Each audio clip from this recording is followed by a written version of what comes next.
நான் ஒன்று நினச்சி கூட பார்க்கலண்ணா. ஏதோ ஒரு அவசரத்தில் நடந்துச்சுண்ணா. லைஃப்பை தொலைச்சிட்டேடா. நானா இப்பெல்லாம் சொல்லாதுண்ணா. முதல்ல கம்பேக் இந்தியன்னு விரும்பி கூப்பிட்டவன் நான். இப்ப நான் சொல்றேன், திரும்பி போயிடு. Hello, welcome back to BB talks. உங்களை வரவேற்கிறேன். இது என்னோட ஒருத்தர் ஜாயின் பண்ணிருக்காரு, தெரிஞ்ச நண்பரு. அவர் ஸ்டேடியம் போயிட்டு, அதாவது நான் வீட்டுல இருந்து அந்த இளவை பார்த்தேன், அவர் ஸ்டேடியம் போயிட்டு பார்த்து வந்திருக்காரு. ஸோ அவரு தான் ஒன்னு கண்ட பெரிய ஆள் மாதிரி. அது ஸோ என்னுடைய ஃப்ரெண்டு சந்தமொழி ரமேஷ் தான். வணக்கம் சந்தமொழி ப்ரோ. வணக்கம் bro. So match review time Chennai 2 Bangalore 4. Bangalore கிட்ட இன்னொரு வாட்டி செருப்பு பண்ணி வாங்கியிருக்கோம். அதுல அதாவது எப்படின்னா, லைக் பெங்களூர் இத்தனைக்கும் செகண்ட் கியர் விட்டு வெளியே வராம நம்மள அடிச்சிருக்கானுங்க. அதாவது ஃபர்ஸ்ட் ஹாஃப்ல ஒரு மீம் மாதிரி இருக்கும், அதாவது youths give thief energy drink so that they can hit him பேக்னு. இளைஞர்கள்லாம் சேர்ந்து ஒரு திருடனுக்கு ஒரு எனர்ஜி ட்ரிங்க் மாதிரி கொடுத்து அப்புறம் அடிப்பானுங்க அந்த மணிச்சு. அதே மாதிரி நம்மளுக்கும் பெங்களூர் 2 கோல் கொடுத்தாங்க, 2 மிஸ்டேக்ல கொடுத்து. பட் அவங்க செகண்ட் ஹாஃப்ல டேக் அவுட் பண்ணிட்டாங்க. இவர் ஸ்டேடியம்ல போய் பார்த்துருக்காரு. ப்ரோ சொல்லுங்க, அது என்னத்த அது ஃபர்ஸ்ட் ஆஃப் ஆல் இந்த சீசன் நான் இப்பதான் ஒரு ஃபுல் மேட்ச் பார்த்திருக்கேன். அது போய் தைரியமா ஸ்டேடியம்ல போய் பார்த்தேன். அதுதான் அதுல முக்கியமான பாயிண்ட். டிவிலயே இத்தனை நாள் பார்க்கல. இந்த சீசன் ஸ்டார்ட் ஆனதுல அரைகுறையா அங்கங்க ஹைலைட்ஸ் இதுவா தான் பார்த்துட்டு, சரி அப்புறம் பாயிண்ட்ஸ் டேபிள் அந்த மாதிரி பார்த்துட்டு ஃபர்ஸ்ட் டைம் இன்னைக்கு தான் ஓகே டேரக்டா போய் ஸ்டேடியம்லயே பார்த்துருவோம். நீ ஃப்ரீ டைம் இருந்தது போயிடுவான்னு நானும் போயிட்டு கடைசியில எப்படியுமே நான் எக்ஸ்பெக்ட் பண்ணது என்னன்னா டிரா ஆர் லாஸ் தான். ஏன்னா இந்த சீசன் பார்த்த வரைக்குமே சரி, இவங்க ஒன்றும் பெருசா பண்ணலன்னு மட்டும் புரிஞ்சு போச்சு. ஸோ அதுதான் இது வரைக்கும் நான் எக்ஸ்பெக்ட் பண்ணாத ஒரு விஷயம். நிறைய நல்ல விஷயங்களும் நடந்தது. பட் டீம் பொறுத்த வரைக்கும் இந்த டீம் சுத்தமா சரியில்லை. ஒரு எப்படி சொல்ல, நிறைய டிஃபென்சிவ் எரர்ஸ், ஃபுல்லாவே நிறைய டிஃபென்சிவ் எரர்ஸ். மேன் மார்க்கிங் பண்ண வேலை எந்த பாயிண்ட்லயும் கிளீனா தெரியுது. இந்த பக்கம் கோச் அங்க கத்திட்டு இருக்காரு, ஓவன் காயில் கத்திட்டு இருக்காரு. ஓவன் காயில் பக்கத்துல அசிஸ்டன்ட் கோச் அவரே கத்திட்டு இருக்காரு. இறங்கி கத்திட்டு போனாரு, டே டிஃபெண்ட் பண்ணுங்கடா, கரெக்டா மேன் மார்க் பண்ணுங்கடா. அந்த மாதிரி நடந்த விஷயம் தான் இன்னைக்கு. அதுவும் ஒண்ணு. பட் ஓவன் கத்தினா சொல்றேன், எனக்கு அதெல்லாம் தான் பிரச்சனையே இருக்கு. ஏன்னா 90 நிமிஷமா அவர் கத்தினா இருந்தாரா? ஃபுல்லா 90 மினிட்ஸ் கத்தினா இருந்தாரா? கைண்ட் ஆஃப் நிறைய நேரம் பார்க்கும்போது கத்திட்டே தான் கிடந்தாரு. அவர் கத்துனதை விட அடுத்து அசிஸ்டன்ட் கோச் இறங்கி கத்துறதா ஹைலைட். அவரே சொல்றாரு, டேய் விளாடுங்க, ஒழுங்கா விளாடுங்கடான்னு. கடைசி வரைக்கும் இல்ல. எனக்கு ஒரு பெரிய டிசப்பாயின்மெண்ட் என்னன்னா, நிறைய பேர் என்கிட்ட கொடுத்த இன்புட் ஸ்டேடியம் போனும்போது பிஎஃப்சி தான் இந்த சீசன் அதிக கோல் ஸ்கோர் பண்ணியிருக்காங்கன்னு சொன்னதா, ஒரு டீம் இதுதான் இந்த ஐஎஸ்எல்ல அப்படின்னு சொல்லிட்டு சொன்னாங்க. என் கேள்வி என்னன்னா, இன்னைக்கு நான் பார்த்த வரைக்கும் இந்த சூரிய வம்சம் படத்துல சரத்குமார் சொன்ன கதை தான். இது ஒரு உதவக்கரை, இது ஒரு உதவக்கரை, 2 உதவக்கரையும் சேர்ந்து இன்னைக்கு விளையாடின ஃபீல் தான் எனக்கு இருந்தது. ஏன்னா பிஎஃப்சி சென்டர்ல அவ்வளோ ஸ்பேஸ் விட்டு வச்சிருக்காங்க. இங்க நான் இதை அப்சர்வ் பண்ணி முடிக்கிறேன். அங்க கீழே அதுக்கப்புறம் next 2 to 5 or 10 minutes whatever கொஞ்ச நேரத்திலே அங்க ஓன் காயில் அங்கே சொல்றாரு, இந்த மாதிரி ஸ்பேஸ் இருக்கு சென்டர்ல, பாஸ் பண்ணி விளையாடுங்கன்னு சொல்றாரு. டீம் சுத்தமா ஒண்ணுமே பண்ணல, ப்ராப்பரா விளையாடல. நான் கோச்சை திட்டுறதை விட டீமே ஃபர்ஸ்ட் நான் திட்டிட்டு தான் அடுத்த கோச்சு கிட்ட போவேன். கோச் உங்களுக்கு இன்ஸ்ட்ரக்ஷன் கொடுக்குறாரு இங்க இருந்து விளையாடுங்கன்னு சொல்லி, இப்படி பாஸ் பண்ணுங்க, there is a space in the middle அப்படின்னு அவர் கிளியரா சொல்றாரு. பட் ஸ்டில் ஒண்ணுமே இல்லையே. ஃபர்ஸ்ட் ஆஃப் முழுக்க நான் பாக்குறேன் எவ்வளோ எரர்ஸ். ஒரு மேன் மார்க் பண்ணவே இல்லை. 2 கோல் போச்சு. 2 கோல் நம்ம டீம் மேன் மார்க் பண்ணிச்சா? பண்ணவே இல்லை. எந்த இடத்துலயுமே ப்ராப்பரா ஒண்ணு இல்லை. சரி அது ஒண்ணு போச்சு ஃபர்ஸ்ட் ஹாஃப்ல. சரி 2 கோல் போட்டீங்க ஃபர்ஸ்ட் ஹாஃப்ல, ஓகே கிடைச்சிருச்சு, அடிச்சீங்க, இது பண்ணீங்க, முடிஞ்சுது. அதுக்கப்புறமாவது இந்த ஃபர்ஸ்ட் ஹாஃப்ல எவ்வளோ சான்சஸ் கிடைச்சிச்சு? ஃபர்ஸ்ட் 10 மினிட்ஸ்லேயே யூ ஹேட் 2 ஷாட்ஸ். அதுல 1 கோலே போட்டிருக்கலாம், போடலை, முடிஞ்சுது. சரி அவன் ஒரு உதவாக்கற, அவன் நடுவில் ஸ்பேஸை விட்டான். அந்த ஸ்பேஸ்லயும் நீ மிடில் பாலை பாஸ் பண்ணிட்டு விளையாடி இருக்கலாம்ல. அப்பயும் நான் விளையாட மாட்டேன், நான் விட்டுட்டேன், அப்படியே போச்சு. அவன் ஸ்பேஸும் அவங்க பெங்களூர் ஃப்ராங்க்லி ஸ்பீக்கிங் அவ்வளோ ஸ்பேஸ் விட்டுருந்தாங்க மிடில் ஃபர்ஸ்ட் ஆஃப் முழுக்க. அழகா ட்ரிபிள் பண்ணி எடுத்துட்டு போயிட்டு நீங்க பாக்ஸு கிட்ட வரும்போது கிராஸ் பண்ணிருக்கலாம். இல்ல அழகா எனக்கு ஸ்ட்ரைக்கர் பத்தி ஒன்றும் சொல்ல விரும்பல, நான் அது அடுத்த கடுப்புல இருக்கேன். இர்ஃபான் கிட்ட கொடுத்துட்டு கோலையாவது போட்டிருக்கலாம். அந்த இர்ஃபான் ஒரு மனுஷன் மட்டும்தான் என் கண்ணில் பட்டுட்டே இருந்தாரு. அவ்வளோ சூப்பரா விளையாடினாரு எனக்கு மற்றது கம்பேர் பண்ணும்போது. அதான் வந்து ஏன் 2 பேர் மிட்ஃபீல்ட்லயும் ஓட்டம் இருந்துச்சு. ஏன்னா பெங்களூர் வந்து கடைசியா 4-5 மேட்ச்ல நிறைய கோல் கன்சிட் பண்ணலானுங்க. நம்ம சொல்லவே தேவையில்ல. நம்ம வந்து போன கேம்ல வந்து இத்தனைக்கும் 2 மிட்ஃபீல்டர் வச்சு ஆடணும், 2 டிஎம்எஃப் வச்சு ஆடணும், ஓரளவுக்கு நல்லாவே இருந்துச்சு. இன்னைக்கு சம்மந்தமே நம்ம ஒரே டிஎம்எஃப் வச்சு ஆடணும், மிட்ஃபீல்ட் அவ்வளவு ஓட்ட. ஆனா பெங்களூர் அதுதான் நான் டிவில பாக்கச்சு பெங்களூர் மாத்தி மாத்தி உள்ள வந்துட்டே இருந்தானுங்க. கடைசியா நம்ம 1-on-1 டிஃபெண்டிங் ஏதோ ஒரு அளவுக்கு பண்ணோம். பொசிஷன் வந்து சுத்தமா இல்ல நீங்க சொன்ன மாதிரியே, பட் 1-on-1 டிஃபெண்டிங் ஏதோ ஒரு அளவுக்கு பண்ணோம். அண்ட் ஃபர்ஸ்ட் கோல் அதே மாதிரி தான் நினைச்சேன். வந்து ரைன் வில்லியம்ஸ் அவ்வளவு ஃப்ரீயா இருக்கான் அந்த சைட்ல, அவ்வளவு மந்தார திசை எங்க பார்த்து மார்க் பண்றான், பொசிஷன் அவேர்னஸ் எங்கேயுமே இல்ல. சரி அதை விட்டோம்.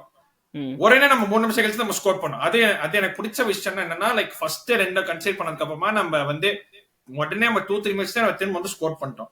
பசேடின் வந்து ஸ்கோர் பண்ணா பெங்களூர் மிஸ்டேக் பண்ணாங்க, நோபேடா கிளியர் பண்ணல, லூக்கஸ் வேற மாதிரி பவுலர் திரும்ப இர்ஃபான் 1-1. சரி ஓகே, அதுக்கப்புறம் நம்ம வந்து பண்ணலாம்னு பார்த்தா நம்ம first half actually add points நல்லா வரணும் வந்து எனக்கு தோணுச்சு. லைக் எனக்கு கிரவுண்ட் பாசிங் அப்புறம் சில பாயிண்ட்ஸ் பார்க்க நல்லா இருந்துச்சு. பட் அட் சேம் டைம் பெங்களூரும் வந்து சரி ஓகே அவங்களும் வந்து பெருசா அவ்வளவு சூப்பரா அந்த மாதிரிலாம் தெரியல ஃபர்ஸ்ட் ஹாஃப்ல. பட் எப்படியோ வந்து சுனில் சேத்ரி எப்படியும் தெரிஞ்ச விஷயம் தான். வந்து 40 வயசுலயும் மனுஷன் அப்படி ஓராம உழைக்கிறான். அகைன் செகண்ட் கோல் வந்து மார்க்கிங்க வந்து சுத்தமா இல்ல. சேத்ரி யார் மார்க் பண்றா, அந்த சைடுல ரைன் வில்லியம்ஸ் யார் மார்க் பண்றா, ஈஸியா ஒரு பக்காவான டீம் கோல் அப்படி பண்ணிட்டு போனானுங்க. அதுக்கப்புறம் நம்ம செகண்ட் அடிச்சோம் ஹாஃப் டைம் முன்னாடி. அகைன் பெங்களூர் மிஸ்டேக், நாம்டே உள்ள வந்தா யாரும் மார்க் பண்ணல, குர்ப்ரீத் மிஸ்டேக் பண்ணா. சரி ஓகே, செகண்ட் ஹாஃப்ல என்ன பண்ண பார்த்தா, செகண்ட் ஹாஃப்ல இவர் என்ன சொன்னேன்னு எனக்கு தெரியல. ஏன்னா செகண்ட் ஹாஃப்ல எல்லாம் ஒரு 5 பாஸ் வரிசையா பண்ணதுக்குள்ள நம்ம போதும் ஆயிடுச்சு. எனக்கு அதை விட நம்ம ஸ்ட்ரைக்கர் பண்ணதுதான் அல்ட்டியான விஷயம். இல்ல அவர் 2 பேர் பத்தி சொல்லிடுறேன். 2 பேர் பத்தி சொல்றேன். இன்னும் ஃபரூக், இன்னொன்னு சீமா. ஃபர்ஸ்ட் ஹாஃப்ல நம்ம நல்லா விஷயம் பண்ண அட்டாக்ஸ் எல்லாமே அந்த லூக்கஸா இருக்கட்டும், இர்ஃபானா இருக்கட்டும், கார்னர்ஷீட்ஸ் அளவுக்கு பண்ணதா இருக்கட்டும், இவங்க 2 பேரும் அப்படியே குறுக்கால வந்து இது பண்ணி விட்டானுங்க, நாசம் பண்ணி விட்டானுங்க. கரெக்ட், அவங்க நாசம் பண்றாங்கன்றது ஒரு பாயிண்ட் இருந்தாலும் நான் சும்மா இருப்பேன். இந்த வடிவேலு காமெடி மாதிரி தான், சும்மா இருக்கிறது எனக்கு எவ்வளவு கஷ்டம் தெரியுமா. நான் வந்து நம்ம ஸ்ட்ரைக்கர் வந்து எந்த இடத்துலயே பால் டச் பண்ணி நான் சரியாவே நான் பார்க்கவே இல்லை. ஒரே ஒரு இடத்துல ஒரு டிஃபெண்ட் பண்ணாரு, எங்க அவங்க கார்னர் அடிக்கும் போதுன்னு நினைக்கிறேன், ஐ திங்க் ஸோ. ஆமா, அந்த 60 to 70 மினிட்ஸ் சம்வேர் கிராஸ் போட்டாங்க, அவங்க கார்னர்ல இருந்து போடுறாங்க, கார்னர்ல இருந்து அடிக்கும் போது அவர் ஒரே ஒரு இடத்துல டிஃபெண்ட் பண்ணாரு. அப்பதான் வா இவருக்கு ஃபுட்பால் விளையாட தெரியுமா, அந்த லெவல்ல அப்படி இருந்தாரு. எனக்கு நானும் இல்ல, இங்க இருக்கிறவங்க எல்லாரும் என்கிட்ட சொல்ற கமெண்ட்ஸே தான், நீங்க ரொம்ப நாளைக்கு அப்புறம் பாக்குறீங்க, உங்களுக்கு இன்னைக்கு மனசெல்லாம் வலிக்கும் அப்படின்லாம் சொல்றாங்க பக்கத்துல. கரெக்ட் தான், மனசெல்லாம் வலிக்குதான், என்ன பண்ண முடியும், பார்த்துதான் ஆகும். எனக்கு என்னன்னா, ஓகே இன்னைக்கு டிராவாவது பண்ணுங்க, நான் வந்து ஜெயிக்கணும்னு நினைச்சு நான் இவங்க மைண்ட் செட்லயே போல, நான் முன்னாடியே பார்த்து வச்சுட்டேன், தெரிஞ்சிச்சு ஓகே இந்த டீமோட நிலைமை இப்படிதான் இருக்கு, இவங்க இன்னைக்கு டிராவாவது பண்ணணும், இல்ல லாஸ்ட்ல தான் போகும்னு நினைச்சா லாஸ்ட்ல தான் வந்து முடிஞ்சிருச்சு. ஆனா 4-2 வாஸ் அ ஹெவி லாஸ். அந்த மாதிரி இவ்வளோ இந்த டீம் வந்து முழுசாவே என்னை பொறுத்த வரைக்கும் சரியில்லை. நம்மால் அடுத்து நம்ம ஸ்ட்ரைக்கர் பண்ணதான் அல்ட்டி. ஒரு இடத்துல ஒரு பாலை ட்ரிபிள் பண்ணிட்டு போறாரு, பாலை ட்ரிபிள் பண்றாரா or is just walking with the ball. அந்த இடத்துல பால் எங்கேயும் ஒரு இடத்துல விட்டாரு அவரு. எது 60 to 70 மினிட்ஸ் தான் உடனே தான் இவரு அந்த பக்கம் அப்பதான் வந்து ஜார்டன் வாஸ் இது சப்ஸ்டியூட்டுக்கு ரெடி ஆயிட்டு இருந்தாரு. கரெக்டா அந்த சப்ஸ்டியூட் நடக்கிறதுக்கு முன்னாடி தான் இவர் பால் எப்படியே தழுவி விட்டா. அப்படி டேய் நீ கோல் அடிக்கணும்பா, நீங்க என்னப்பா கோலே அடிக்க மாட்டீங்க, போங்கடா முன்னாடி. இல்ல நம்ம தேர்ட் கோல் போட்டுருப்போம். சிச்சுவேஷன் இது நல்ல ட்ரிபிள் பண்ணி போயிட்டது. முன்னாடி ஃபரூக் இருந்தாங்க, அப்புறம் ஆப்ஷன்லாம் இருந்துச்சு, அப்படியே பாலை தட்டி கீழே வந்து பெங்களூர் பால் குடுத்துட்டாரு. ஆமா பால் உடனே ஃபவுல் பண்ணான்னு நினைக்கிறேன். ஐம் லைக் டேய் போதும் டேய், இதுக்கு மேல உன்னை பார்க்க முடியாது, என்னால பாவம் விட்டுறீங்களா என்ன விட்டுருங்க அந்த மீம் வரும்ல அந்த மாதிரி. ஆமா அது ஒண்ணு. அடுத்தது வந்து அந்த பக்கம் பிஎஃப்சி வந்து ஃபேன்ஸ், மெயினா பிஎஃப்சி ஃபேன்ஸ் வந்து ஒரு சைடு ஆஃப் ஸ்டாண்ட்ஸ்ல மேல இருந்து கத்திட்டு இருக்காங்க நல்லாவே. அவங்க 30 பேர் தான் வந்துருப்பாங்க, 30 இல்ல ஒரு 60 பேர்னே வச்சுக்கலாம், 100 வச்சுப்போம். அவங்க வந்து அந்த 60 பேர் மட்டும் தான் இங்க இருந்து கத்திட்டு இருக்காங்க. அவங்க கத்துறது மொத்த ஸ்டேடியம்க்கு கேக்குது. அந்த அளவுக்கு தேவர் சாண்டிங், அந்த டீம் அந்த அளவுக்கு இது பண்ணாங்க. அண்ட் நம்ம இது வந்துட்டு எனக்கு என்ன சொல்றதுன்னு தெரியல, பாசிங் வர்ஸ்டா இருந்தது. எந்த பாயிண்ட்லயுமே சரி, you had lot of options to score. இருந்தாலும் நான் பண்ண மாட்டேன். சரி நீ ஒரு த்ரூ பால் போடு, கரெக்டா நீங்க த்ரூ பால் போடுறீங்க, மிட்ஃபீல்ட்ல இருந்து போகுது, நீ கரெக்டா போட்டிருக்கலாம், அப்பயும் போடல, நான் லேட்டா தான் த்ரூ பால் போடுவேன். அவன் வந்து பெங்களூர் டிஃபெண்டர்ஸ் அப்படியே நிக்கிறாங்க. இவங்க வந்து லேட்டா போட்டானே அவன் அவேர்னஸ் ஆயிட்டான். ஓகே இன்னைக்கு நம்ம இவனை தடுத்துருவோம். எவ்ரிதிங் இந்த டீம் வந்து நல்லாவே இம்ப்ரூவ் பண்ணி ஆகணும் சத்தியமா. அண்ட் இந்த வின்டர் டிரான்ஸ்ஃபர்ல பண்றது சென்னை எஃப்சி மேனேஜ்மெண்ட் பண்ணுமான்னு எனக்கு தெரியல. பட் என்னோட தாட் என்னன்னா, they should go for a striker immediately. There is no other option. Second thing, team வந்து ஃபாஸ்ட்டாக இன்னும் கொஞ்சம் பேஸ் இம்ப்ரூவ் பண்ணி ஆகணும் in terms of passing and everything. இல்லைனா இந்த டீம் ரொம்ப ரொம்ப ரொம்ப ரொம்ப கஷ்டம். இதுக்கு அடுத்து நம்ம அடுத்த லெவல் வந்து நாக் அவுட்ஸ்க்கு போனோம்னா அது ரொம்ப ரொம்ப பெரிய விஷயம்தான். பட் நம்ம போவோமான்னு எனக்கு இந்த சீசன் எனக்கு தெரிஞ்ச ஒரு one of the worst season தான் எனக்கு தோணுது இப்போ வரைக்கும். மேபி ஜான்வரிக்கு அப்புறம் ஏதாவது சேஞ்சஸ் வரலாம். பட் இந்த இயர் எண்டுக்கு இவ்வளோதான் இன்னைக்கு ஆகிப்போச்சு எனக்கு இதை பொறுத்த வரைக்கும். இதுதான் என்னோட விஷயம்.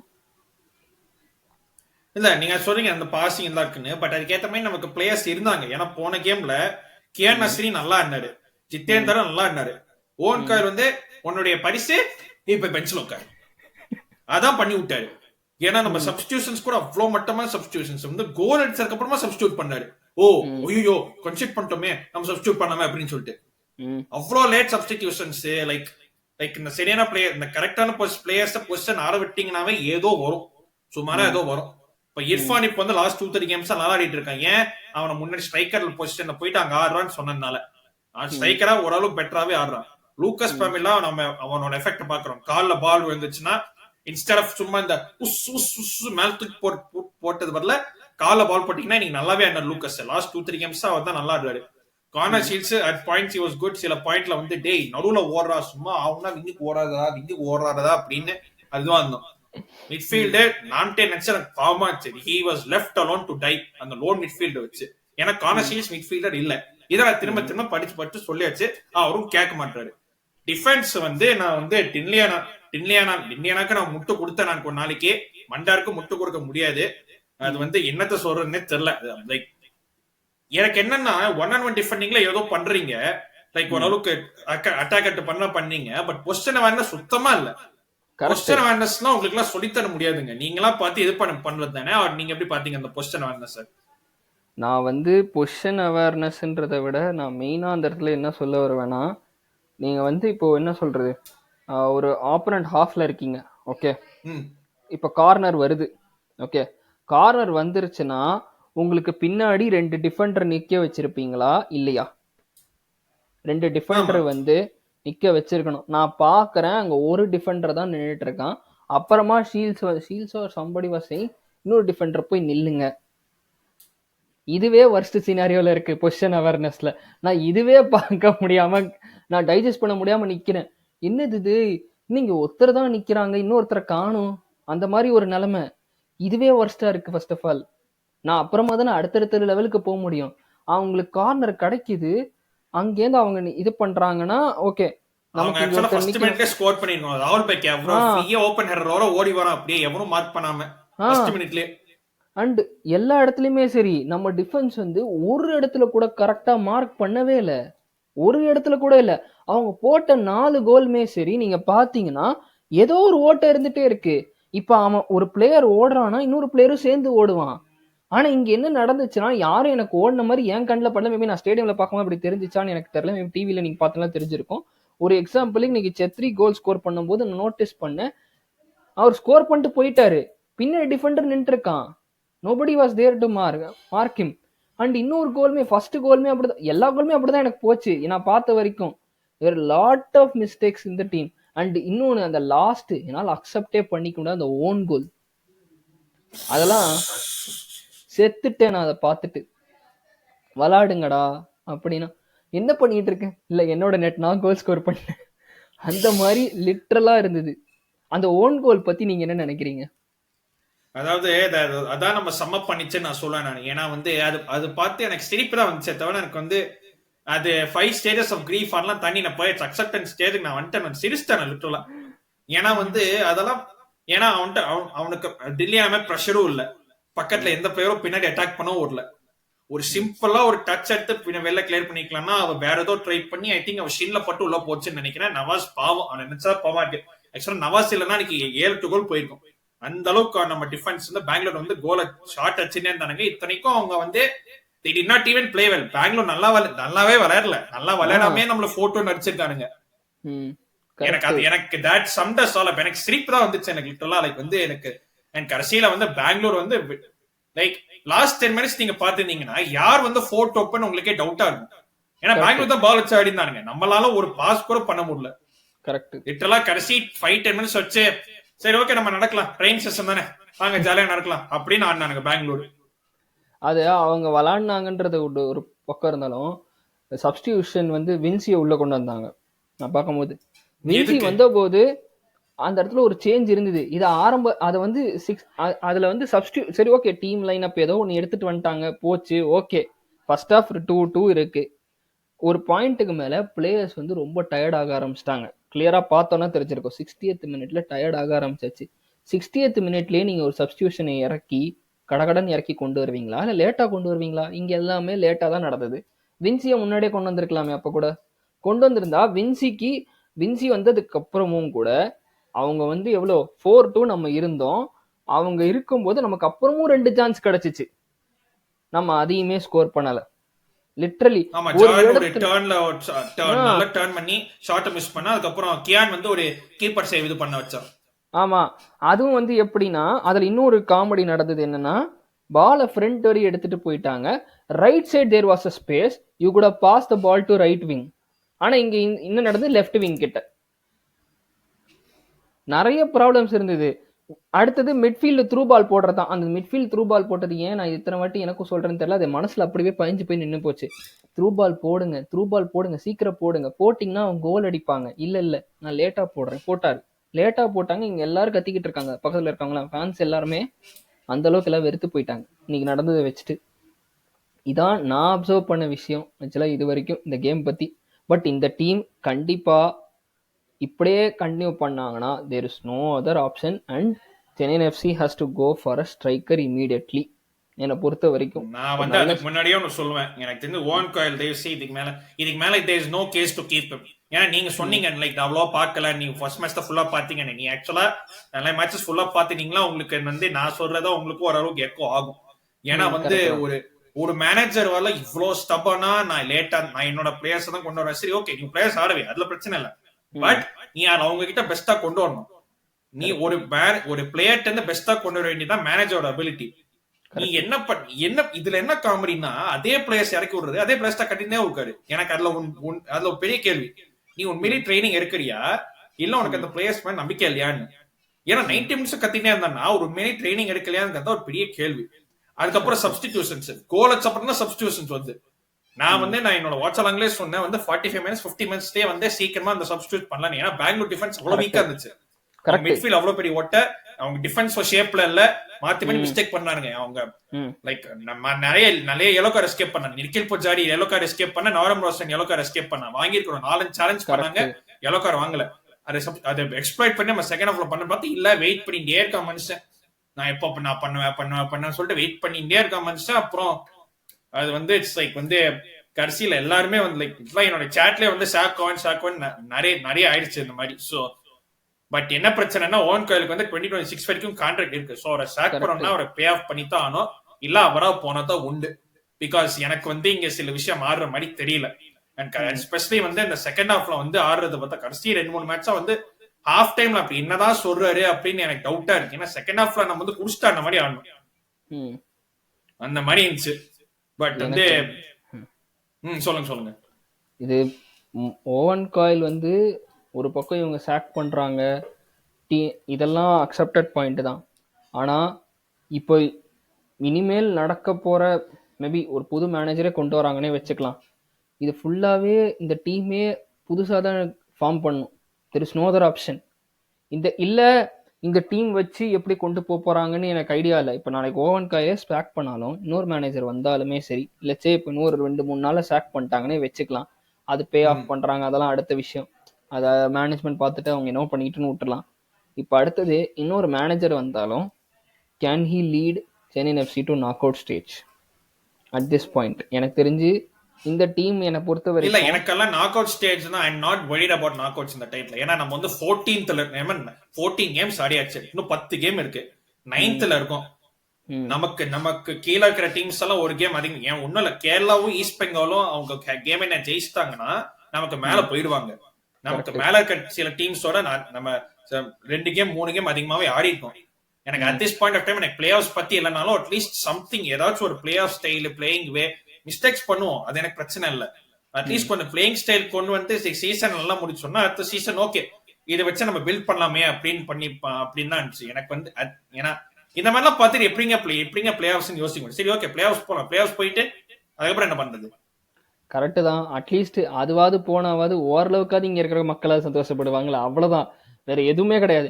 எல்லாரும் ஸ்டேடியம் வரவங்கலாம் ரொம்ப நொந்து போயிருக்காங்க. இன்னைக்கு அட்டெண்டன்ஸ் மட்டுமே 10,000. நான் வந்து லாஸ்டா மார்ச் நான் வந்து ஒருத்தன் போட்ட ட்வீட், நான் வந்து 5,000-6,000 பேர் வந்திருந்தாலே பெருசு அப்படின்னு. 10,000 பேர் வந்திருந்தாங்க. 10,000 பேர் வந்திருக்காங்க. 10,000 சரி ஓகே, ஒரு எக்ஸாம்பிளுக்கு ஒரு 3,000 பேர் பெங்களூர் ஃபேன்ஸ்னே வச்சுக்கலாம். சென்னையில இருக்கவங்களும் பெங்களூர் ஃபேன்ஸ் இருந்தா இருப்பாங்க, இருந்துட்டு போட்டு ஒரு 3,000 பேர்னாலும் 7,000 peoples are there to support Chennai FC. இந்த சென்னை எஃப்சிக்கு சப்போர்ட் பண்ண வந்தவங்களுக்கு இவங்க இது கொடுக்குற விஷயமான்னு கேட்டீங்கன்னா which is not accepted at all. 4-2 okay தோத்துட்டாங்க, ஏதோ வந்து சான்ஸே இல்லை, சான்ஸே கிடைக்காம தோத்துருந்தா கூட ஏதோ பரவாயில்ல.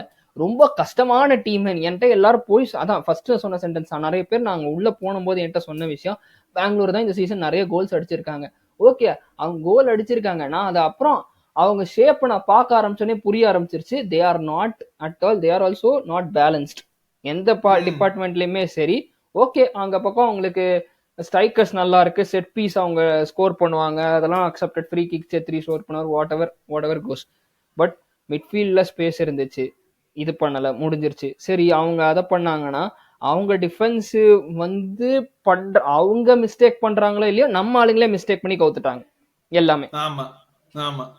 ஸோ இந்த டீம் இப்போ இத்தனை பேர் வந்தவங்களுக்குமே சரி அட்லீஸ்ட் இவங்க ஒரு பிளே ஆஃப்ஸ் போயிட்டு தோத்தாலும் ஓரளவுக்கு மரியாதையா இருக்கும். நான் ஹானஸ்டா சொல்றேன், நான் லாஸ்டா மார்ச் 9 இந்த ஹோம் கேம் அட்டன் பண்ணேங்க. மார்ச் 9 தான் நினைக்கிறேன், ஐ திங்க் ஸோ. போன சீசன் இந்த வருஷம் மார்ச் 9 அட்டன் பண்ணேன். அப்போ வந்தபோது கூட ஐ திங்க் 8,000 தான் நினைக்கிறேன் அட்டெண்டன்ஸ். இன்னைக்கு அதை விட நிறையவே இருக்கு. இருந்தாலும் இவங்க இந்த மாதிரி கம்மியா, ஐ மீன் என்ன சொல்றது, ஒர்ஸ்டா விளையாண்டாங்கன்னா என்ன பண்ண முடியும்? நம்ம ஃபேன்ஸ் நம்ம பாட்டுக்கு சப்போர்ட் பண்ணியே தான் இருப்போம். லைக் வந்து சொல்லுவாங்க நீ நல்லா விளையாடுறச்சே சப்போர்ட் பண்ணுவா அப்படின்னு. நான் சப்போர்ட் பண்ணனால தானே கிரிட்டிசைஸ் பண்ணேன். இப்போ உங்களுக்கு நான் சப்போர்ட்டே பண்ணலன்னு வச்சுக்கோங்களேன், நான் உங்க சென்னை ஃபேனே இல்லை வச்சுக்கோங்களேன், நீ எக்கேடு கெட்டு போனா எனக்கு என்ன? அந்த மாதிரிதான் நானும் ஃபீல் பண்ணேன். எல்லாரும் அந்த மாதிரி ஃபீல் பண்ணதான். ஏன்னா ஸ்டேடியம்க்கு வந்து அவ்வளோ பேர் போறாங்க. நான் கூட எல்லா ஹோம் மேட்சஸ்க்கும் 5 டிக்கெட் நான் வந்து ஸ்பான்சர் பண்ணேன். நானு எதுக்கு நம்ம கிளப் மேல இருக்கு, நம்ம பேசாம வேற எவனும் பேச மாட்டாங்க, அவ்வளவுதான். கரெக்ட். அண்ட் லாஸ்டா வேற இதை வேற மாத்திட்டாங்க, அந்த பேனர் பிளாக் கீழன்னு நினைக்கிறேன். லாஸ்டா பிளாக்ல வந்து fight or leave, fight for the batch அப்படினு சொல்லிட்டு அது தெளிவா அது வந்து அது ரொம்ப கீழ வச்சிட்டாங்கன்னு நினைக்கிறேன். ஏன்னா சில இது மறைச்சிருக்கும், கொஞ்சம் மேல வச்சிருக்கலாம், அப்பதான் நல்லா பளிச்சுன்னு தெரிஞ்சிருக்கும் உங்களுக்கு. கரெக்ட். அதை விட அவங்க கிளியராவே போட்டாச்சு ஃபேன்ஸ். இதுக்கு மேல எனக்கு என்ன சொல்றதுன்னு தெரியல. But it was a clear words. அவ்வளவுதான், இதுக்கு மேல nothing much to say. But வந்து தேங்க்ஸ் சந்திரமௌலி ப்ரோ வந்ததுக்கு. மறக்காம எல்லாருக்கும் வீடியோ பார்த்துச்சுன்னா லைக் ஷேர் சப்ஸ்கிரைப். இந்த ஒரு வருஷமே வந்து இந்த சேனல்ல நிறைய க்ரோத் பார்த்துருக்கேன் நானு. அண்ட் வந்து I have made a lot of friends on the way. Watch அலாங்ஸ்லயும் சரி, வீடியோஸ்லயும் சரி, நிறைய பேர் கமெண்ட் பண்ணிருந்தீங்க, ட்விட்டர்லயும் சரி நிறைய பேர் கமெண்ட் பண்ணிட்டே இருந்தீங்க. உங்க எல்லாருக்கும் அட்வான்ஸ்டா புத்தாண்டு நல்வாழ்த்துக்கள். ஹோப்ஃபுல்லி 2025 வந்து will be bigger and better than what it was 2024ல. அண்ட் வந்து ஹோப்ஃபுல்லி எல்லாரும் இன்னும் அடுத்த கட்டத்துக்கு போவீங்க அப்படின்னு நினைக்கிறோம், நம்பிக்கை. அந்த மாதிரி bro happy new year 2025 in advance. And எல்லாருக்கும் like share and subscribe. And இந்த வீடியோ அஃப்கோர்ஸ் லைக் பண்ணா இந்த அல்காரிதம் வந்து ஒன்று ஸ்ப்ரெட் ஆகும். அண்ட் சப்ஸ்கிரைப் பண்ணுங்க பிபி டாக்ஸ்க்கு. நான் 3000 சப்ஸ்கிரைபர்ஸ்க்கு இத்தூண்டு தான் கம்மியா தான் இருக்கேன் நான். சப்ஸ்கிரைப் பண்ணுங்க. அண்ட் இன்னொரு வீடியோ அல்லது லைவ்ல சந்திக்கிறேன். அதுவரை நன்றி, வணக்கம், take care and stay safe.